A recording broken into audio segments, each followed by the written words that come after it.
And I would say Badger fan, the biggest, it's not about beating Oregon or Penn State, any of those teams.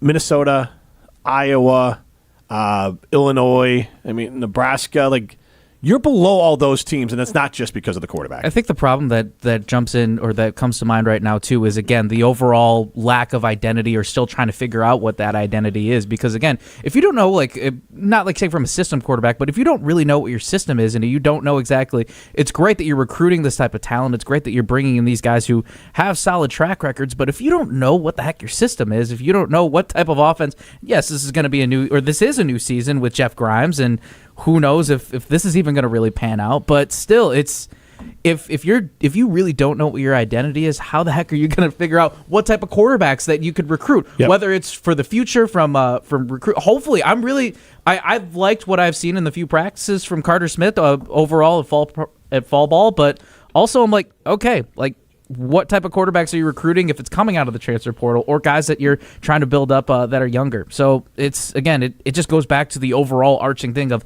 that lack of identity and still trying to figure out what that is. It's that's just where we're at. Our jump around poll question at ESPN Madison, at ESPN Milwaukee: if Wisconsin continues to struggle, will the QB situation be the main reason for Luke Fickell's failure? Right now, 53% of you say no.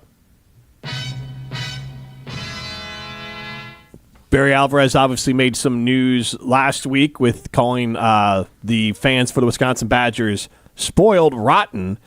I had a chance. I filled in on the Barry Alvarez show on Monday at Ruth's Chris Steakhouse in Middleton, and I asked him to kind of follow up on those statements, and Derek Engler, former Badger, chimed in as well. Let's see this video, and then we'll react to it. It's not like when the whole student section's booing them off the field. But then again, they paid to get in, and they can voice their opinion. And so I don't want to be too hard on them. Although I didn't like it, and I can express it. And they can say, you know what, Coach, go pound sand. Go do what you want. Well, and that's the bottom line. So. The bottom line is give them something to cheer about, because Maryland, there was absolutely nothing. Nothing. Absolutely well said, nothing. Derek. Well said. Nothing. I mean, when that product is put out on the field and some of these kids are getting paid, that's tough. That is really, really tough, because there was no fight. There was no competitive spirit whatsoever. We watched the body language. I watched it on TV. It's very apparent. And that's what we got to see change. No fight, no competitive spirit. That's not about a quarterback. And so, Pablo, the next thing we want to get to is, what are the Badgers going to give you to watch? As Derek said, they didn't give you anything to watch or cheer for against Maryland. So what are you watching for? Why are you watching the Badgers? We're all watching it because we're fans. It's our job, but we also enjoy watching Badger football. Enjoy could be in air quotes now, but we still want the team to go well. We always joke, you put the clown face on every Saturday and be like, all right, this is the time they're going to turn it around. Can't wait. Yeah. But it is hard to feel optimistic, and it's one of those things where with this Badger football team, normally you'd say, all right, let's have the young players, let's watch them and see what they're going to do. Yeah. And let's see how they develop, and maybe we can have some excitement for the future. And you even had that last year a little bit, and then you also had maybe we might make a bowl. A bowl feels impossible right now, and if they win 4 games, which seems like the likely best case scenario, I would imagine Luke Fickell gets moved on from. But even if he doesn't, I don't know who they're keeping. And so that's the other part of it with the NIL, and I'm not mad about the NIL, and I'm not mad at the players.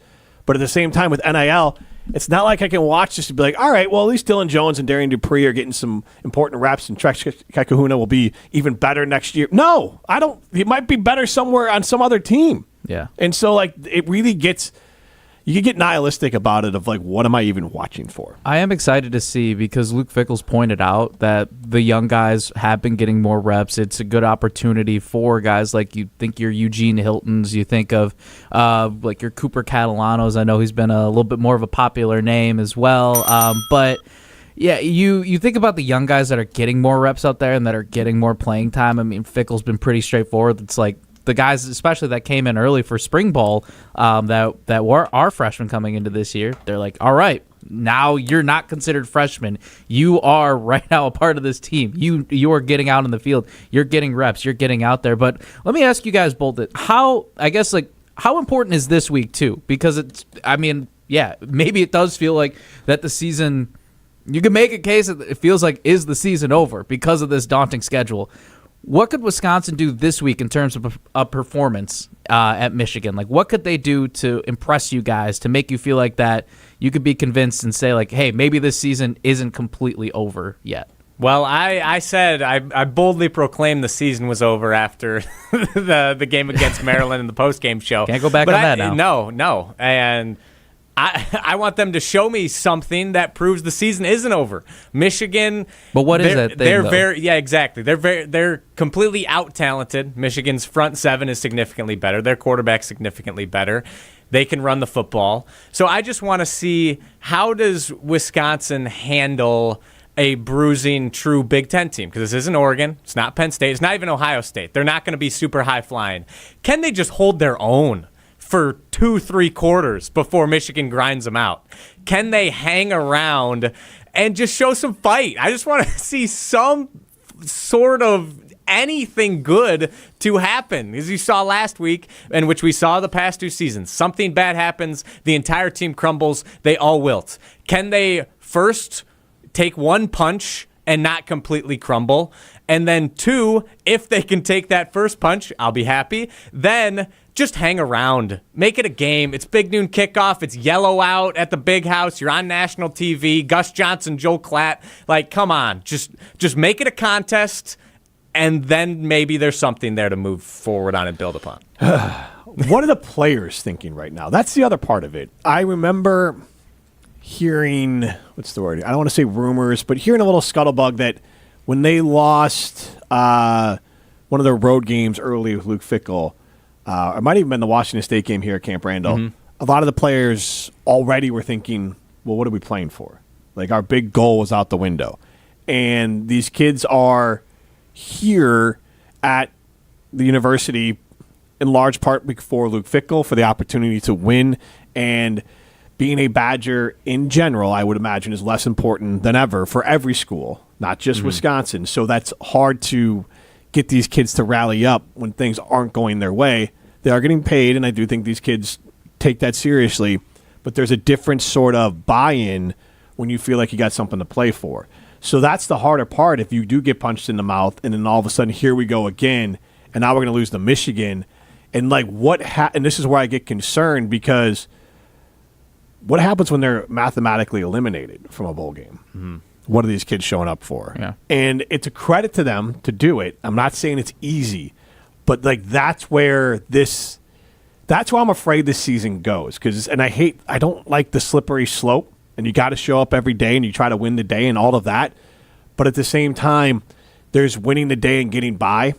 Mm-hmm. And I think at some point, human nature for these kids is, I'm going to show up and do my job, but it's still not with the same vigor as I'm doing it if I felt like I had something to earn, especially when there's an end in sight. Yeah. It's not like these kids are going to be playing bad football forever. They're going to go, all right, there's 4 games left, there's 3 games left. I'm going to show up and be professional. But is there a difference between showing up and being professional and having that get to or have to attitude of like, I get to be here. We're playing for something. We have something on the line. It's easier to play for that, especially the younger you are, than, hey, I will take pride in my work. That's a different level of commitment. It goes to the level, too, of like what you pointed out, what Chris Orr said. It's about pride wearing the W, and it's not just Wisconsin pride, too, that wears that motion W. You know, was it Chris is a Texas guy, right? Or he's from Texas, if I'm not mistaken. Yep.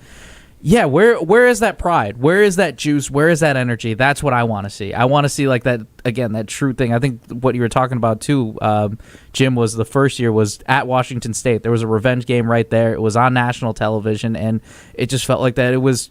You also played Cam Ward, who ended up being the first overall draft pick a couple years down the road. Mm-hmm. But yeah, it's just you have to come in with some type of fire. You have to go in there fearless, if you will. You have to go in there because I think what we've seen from Wisconsin, and like from the Maryland game too, there was no ounce, it felt like, that Maryland came into Camp Randall scared. That is the shocking thing for me. That is what sucks to And the think about. stadium's 3/4 full. That is also Not true much too. to be afraid of. Yeah. So, but hey, it even goes to the point too of fans that Derek was making. What can fans even cheer for when it's only 3/4 of the stadium that's full right now? It's like if Maryland just comes in here fearless, thinking that they could make some noise, and they made more than enough noise there. Then yeah, I need Wisconsin to really show that they could be fearless in this situation, that they should not be pushed around. And how they do that, we got to see come Saturday. But that is at the core root. We need to see like Wisconsin just having that same type of attitude that Maryland comes in there. Don't count yourself out. Yeah, and Jim, this is more to your point, but I remember talking with Cooper Catalano, and he specifically mentioned one of the team goals is to get to a bowl game this year, which I think is appropriate given how difficult the schedule is this season.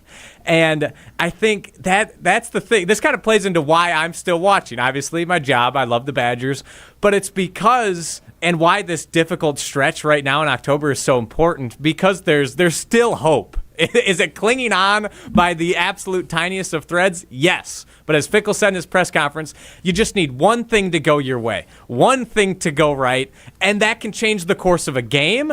Then it can change the course of a season, and then the guys start believing again, and then a bowl game's back on the table, and then your bigger goals in the future are more viable. So I think that's the crux of it. They just need to have hope. They need to still have that fire. They just need one thing to go their way. One thing, and that'll change everything. There's the sound. There you go. Kirk Penny leaving the Wisconsin Badger basketball program.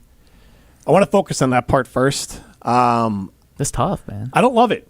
No. Because we've spent the last 2 years talking about how Kirk Penny has influenced, I would say, international recruiting, influenced Greg Gard and how he runs this offense, and has been a positive influence on the players. There are Sharif Chambliss, Joe Krabanoff, and you have obviously Greg Gard are the three lead coaches. And Kirk Penny leaving is going to leave a mark, but I'll say this before we get to the replacement hire. Greg Gard has earned the in Gard we trust. I agree. I think he has shown that, like, again, it's kind of comparing apples to oranges because football and basketball recruiting are a little different, but his whole staff has shown that they are able to adapt and get guys in this new era of college sports as a whole too. I mean, I feel like last season we were super excited. We didn't think Tanjay was going to blow up the way that he did, and all of a sudden he was in National Player of the Year conversations for a little bit. And now the fact that the Nick Boyd hype is coming in, you have these electric transfers and everything. I'm excited even more. So it's cool to see like how they transitioned and they were able to do this. So yeah, I'm with you on that one. Yeah, and I think just the fact that he's still around, he's in New Zealand, but he's still going to be in a consulting role. He's still going to help out the team when and how he can. That makes me a lot less afraid than if he had left for another job or was completely just done with basketball. So I think he will still be able to have a positive impact just from the other side of the pond. So, and then brought in almost, I would say, as a PR move. Potentially. Brad Davison, a special assistant to the head coach. Brad Davison has zero coaching experience, played overseas for a little bit, obviously a former Badger.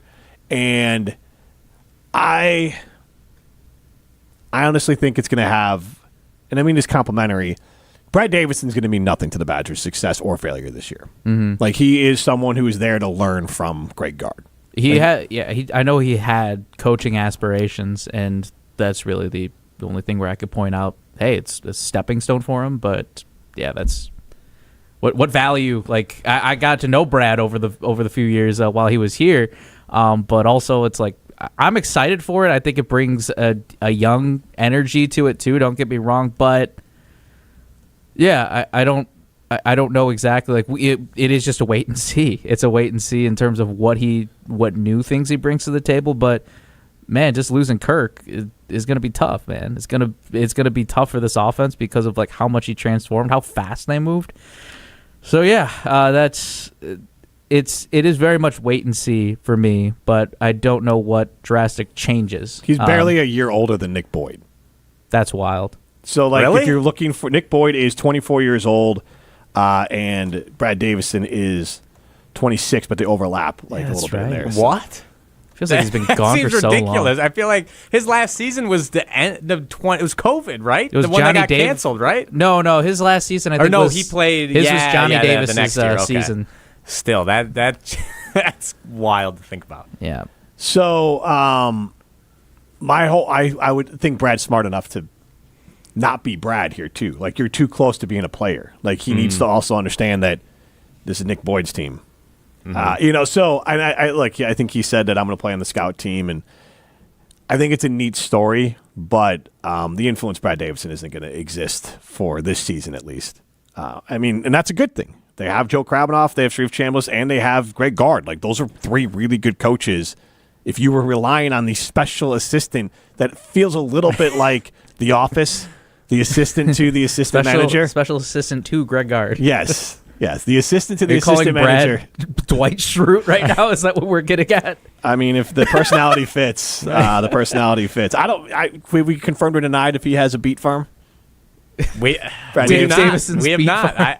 I will say this is that from the player standpoint and from recruiting, Greg Gard has in this very fast changing era, he has shown they can adapt and they can adapt quick. This is going to be the new challenge now. He's done it with his players. He's done it with a roster foundation. There's still a lot to prove, but also like there's a lot of exciting things on the horizon versus a lot of question marks. Now, I think it's like the same situation of how they started when they moved and how they were trying to adapt. Now it's just from a coaching standpoint. What happens when you lose a guy who is so key to making the offense, basically helping this whole train run the way that it does? We'll see exactly if Brad brings something different, how he can help this team grow, and we'll just go from there. All right, let's get to everyone's favorite segment, the Wisconsin Twitter portal. It's time for the Badgers Twitter portal. All right, fellas, it is in fact time to enter the Badgers Twitter portal, and I got some good ones for you today. Starting with one of my favorite Twitter accounts, Badgers Burners, Dr. Marte.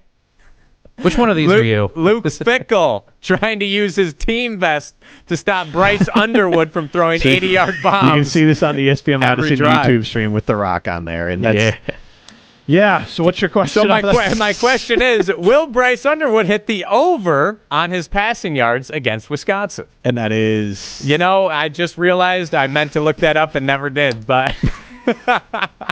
Fantastic. I'm going to go yes anyways. Great preparation on my part. I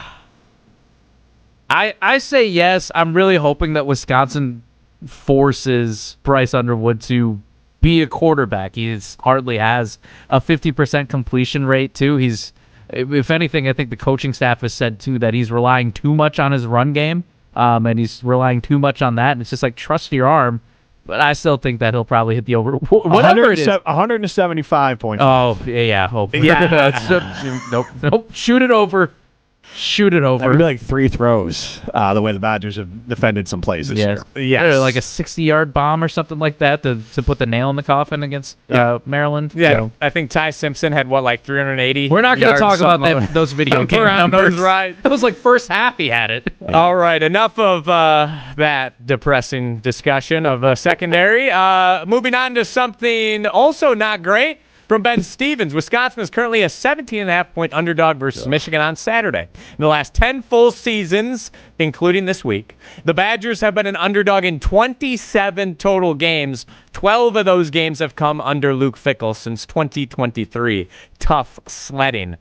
Do you think that speaks more to Luke Fickell as a coach or the improved, expanded Big Ten? Yes. No, I'm going to go with the Fickell as a coach because, and I know this is not about this specific game, but correct me if I'm wrong, Michigan's always been in the Big Ten. And the majority of the Badgers games still are played against teams that have spent a long time in the Big Ten. So I'm going to go ahead and blame that on Fickell. Yeah, you can't. You gotta go with Fickell on this one, or at least that's where I'm at. Because again, like you said, Jim, Michigan's always been around. They haven't changed their recruiting strategy. If anything, the NIL's probably just gone a little bit up, but they are still Michigan at the end of the day. Nothing has changed in terms of how they operate as a team on that field. So I feel like that even though, yeah, the Big Ten is expanded, but that's why you also brought in Luke Fickell, is because you knew the Big Ten was growing. You were hoping that he could compete by this time, and yeah, that just sucks. There's no other way to put it. So I go Fickell on this. All right, last but certainly not least, this I feel like was a joke of a question. Also terrible preparation on my part. My screenshot included the hovering over the Riley, what profile are you doing? picture. So rough showing for me today. Mr. Brightside versus Jump Around. That's not a question. Jump Around all day. Is Mr. Brightside even a top 10 tradition in the Big Ten? Hell no. No, and in the expanded Big Ten, I'm going to assume that there's better ones than that. Because Hell how no. old is Mr. Brightside? A few years old. Yeah. This is new. It's crap. Yeah. Wisconsin has 2. Penn State has, I think almost 3. Yeah, you have a whiteout, dotting the I, all the cool trophy games, the Hawkeye Way. Not even a contest. Honorable All right. mention, first out, if we're doing college football playoff bracket based off the Big Ten traditions. Not even. That is it for the Twitter port. All right, Kelly Stouffer is coming up next. Steinhoffels is celebrating 91 years of bringing style, comfort, and quality to Wisconsin homes. As a 100% employee-owned company, you'll always get honest service and no-pressure sales. Find your perfect night's sleep with Steinhoffels. Discover your sleep system and let their decorating solution experts help design every room in your home. From the latest trends to trusted quality, Steinhoffels has everything you need to make your space feel like you. Celebrate 91 years of Steinhoffels. Shop in-store or online at steinhoffels.com. During Steinhoffel's Best Brand Sale, bring home incredible style, unbeatable comfort, and big savings for every room in your home. Take 10% off store-wide or use Steinhoffel's 36-month 0% financing. Plus, get an extra 10% off designer living rooms, delightful dining collections, and cozy bedrooms, including special orders. Hurry in! The Best Brand Sale is happening now at Steinhoffel's, Wisconsin's furniture and mattress leader. Relax, it's Steinhoffel's. And we are thrilled to be joined by Kelly Stouffer from ESPN. He's calling the Badger game with Mark Kessler and Ian Fitzsimmons this weekend. Kelly, thanks for taking the time today to join us. You bet. It's good to hear you guys. You were having a great time, but Mr. Brightside versus Jump Around, who the hell put that question up there? Riley, where did That's that a great question. That was from the Fox College Football Twitter account. So Yeah, I don't get that one. I didn't even know what Mr. Brightside was, to be honest with you. Yeah, is it a Coldplay song? Is that No, The Killers. The Killers. Yep. Sorry, same difference to me. But I'm not full into that genre of music. So Yeah, I'm with you. Kelly, I actually, I'm one of the. I'm old enough to remember you play college, and I also remember you playing for the Dolphins a little bit as well. So I wanted to first ask you. You have a unique perspective of you at least knew of Wisconsin, and maybe you didn't back in the day, and where they were from when you were playing college ball and a little bit in the pros to where they were under Barry Alvarez and Brett Bielema to where they are now. I think you probably have a pretty unique perspective of where this program has kind of gone since the early 90s.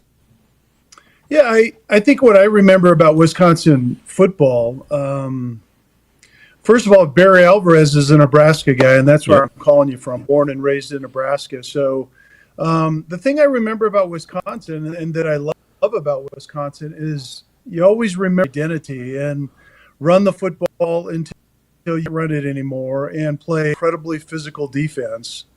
And you saw that kind of through one head coach to the next.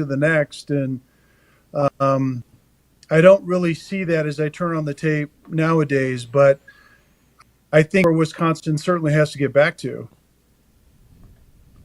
And so, with that, when you're coming into this game, Michigan clearly looks like the more physical and more dominant team. But when you're coming into this, Luke Fickell's a guy that's won a lot of games. And he talked a lot about how the players just need something to go right to maybe so they feel like they can, overcome adversity in a game or win a tight game.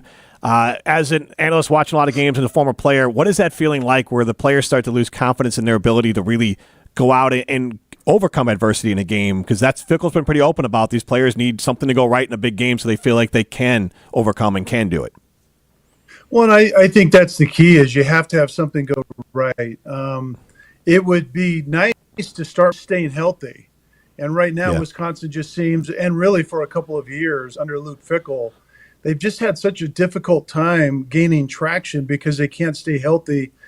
And and really you start at the QB1 position, just keeping a quarterback on the field, having some continuity at that position. In college football as well as the NFL, if you don't get quarterback one right, you don't have really a lot of things feel good to you in your program as a whole. And right now, that's, I think, what is happening with Wisconsin. They just can't keep that position on the field. And when I start the season, as an example, I start with, deciding whether teams have a chance to win a championship or let alone be a playoff team, win a national championship. I start with a quarterback position first, and then the offensive line and defensive lines of scrimmage second. And right now, if you look at Wisconsin, they can't keep a quarterback healthy, and they didn't last year either, to be honest. Mm-hmm. And their offensive line isn't the offensive line that I remember Wisconsin to be.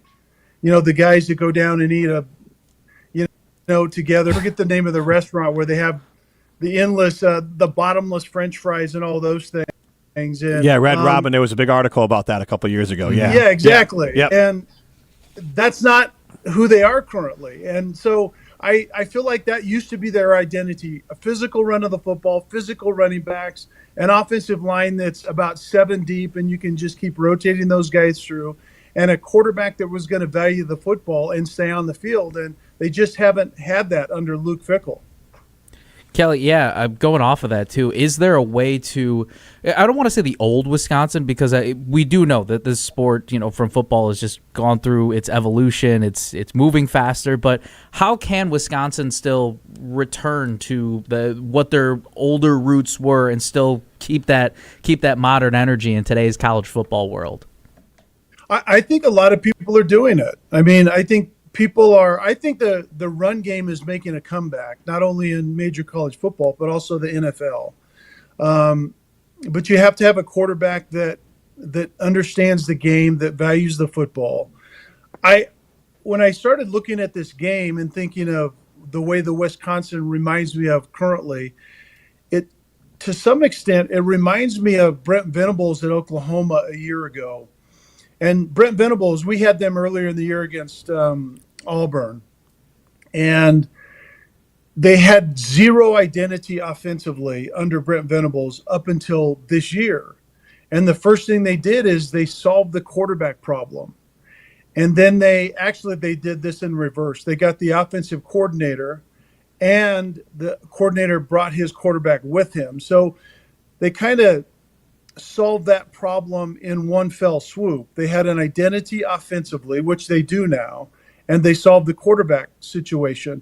But there are a lot of teams that are building their offensive identities around a physical run game and valuing the football from the quarterback position, and having a quarterback that also is somewhat mobile, that can make you plays in those money downs where you have to get it on third down and even fourth down this day and age with analytics, and being able to extend drives. And so I definitely think that Wisconsin can get back there, but this is the problem that a lot of teams like Wisconsin and others face. You have to have the money to invest in the quarterback position. I mean, you guys would be playing a team this week in Michigan that seems to be on the verge of cracking that code. We know that they won the national championship in 23 under Harbaugh, and they had some identity issues offensively. If you remember, leading up to that season, Harbaugh was on his way out. Mm-hmm. And then for about 3 years, they kind of found themselves. They found a quarterback. They found an offensive line that could play together. They found the offensive identity. And obviously, it ultimately finished in that national championship in 2023. So it can be done, but this day and age, you literally go out and be willing to spend the money to solve that position first. And a lot of teams are on the outside looking when it comes to what's necessary to make that happen. And you used to talk about the NIL, and I think it just adds even more of a microwave nation or idea to like, hey, we need to win now. And there was fire Fickell chants as the Badgers lost to Maryland. It was a disappointing performance from one of the former Badger players, Derek Engler, who, as a regular on this show, said he didn't see kind of that effort and heart that he's used to seeing from the Badgers, which is one thing to definitely be concerned about. But from your perspective, for Luke Fickell or any coach, what is that timeline in today's day and age where they are allowed to actually build a program without feeling the pressures of that he's feeling right now. Because I think Badger fans, if you ask them, they'd be like, let's get a new coach. But this is also a couple games into year 3 for Luke Fickell. Yeah, I mean, I think that's a good question. And I think to some extent that timeline is somewhat of a moving target. And it depends on, the patience of the administration, the circumstances. But year 3 is usually that time, to be honest, in many cases, kind of on average, is really making some inroads, showing real traction in year 3. And I think there is somewhat of a need for patience when you have the injuries that Luke Fickell has had. But I'll be honest with you, I don't want to stir the pot here, but I was a little disturbed how the quarterback position was handled against Maryland, to be honest with you. Billy Edwards Jr. was not ready to play. And I didn't like, as a former quarterback and as a former player, seeing a player in that position. I don't care how bad he wants to play against his former team. It was that first drive on 3rd and 7 down in the red zone after the big play. They run the ball on first or second down. They go to throw it on 3rd down, and he wasn't willing to put his left foot on the ground. Your plant foot is a right-handed thrower. And then he isn't in that next play. They missed that field goal, you guys remember. He isn't in the first play of the next drive, but he's in the second play. So he talked his way onto the field again. And there were people that dropped the ball in that situation, to be perfectly honest. I can deal with player injuries and kind of misfortune in that sense. I can't deal with those decisions. That was desperation to me. And Luke Fickell is better than that. And so, first of all, they have to handle those things better. And I mean, they're doing some really good things, obviously, on the defensive side. They can defend the run, which is going to be the key matchup against Michigan, obviously. They have some injuries on the back end that has hurt them, but they're doing some really good things defensively.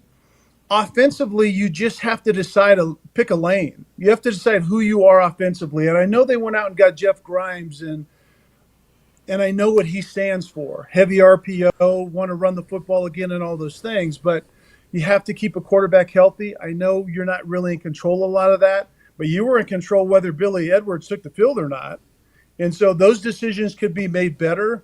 But you're right. To your original question, it's difficult as a player to hear those chants about people wanting to fire your head coach, and then you have to go out and have the energy and the desire to practice hard and prepare for a team like they're going to face against Michigan. So it's a difficult time for Wisconsin football, but Wisconsin has been there before. They can get through this.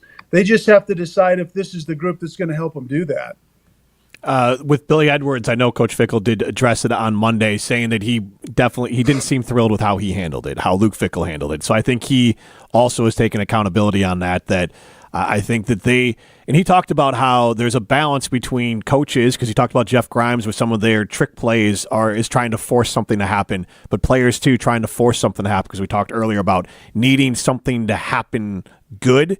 And there's a line that players have to walk, and probably coaches too, of wanting to be that spark to make something happen, but also coaching and playing within yourself. Yeah, and I know from the quarterback position firsthand, it's interconnected. You're dependent on the other guys, obviously, on that side of the ball more than any other position in sports, I think.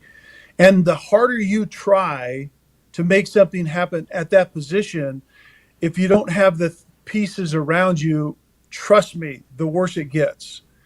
So the hard part now is you're facing a really good Michigan defense, and defense is going forward with the schedule that you guys have, in the coming weeks. You're playing a backup quarterback, have issues on the offensive line, and you're not very explosive. Well, that's not a good formula to be decent offensively. And so you have to decide the things that you can do well. And that's why the bye, I think, came at a perfect time, is you can kind of circle the wagons. It went from kind of rest and recovery to almost regrouping, to be perfectly honest, and deciding what pieces you have and what can we do well.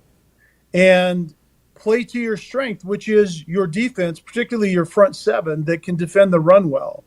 And just do the little things, some really small steps to begin with to your point, to create some confidence in some semblance of confidence offensively and just go from there, because you can't really do more than you're capable of doing, or more than what you have, the pieces that you have to work with.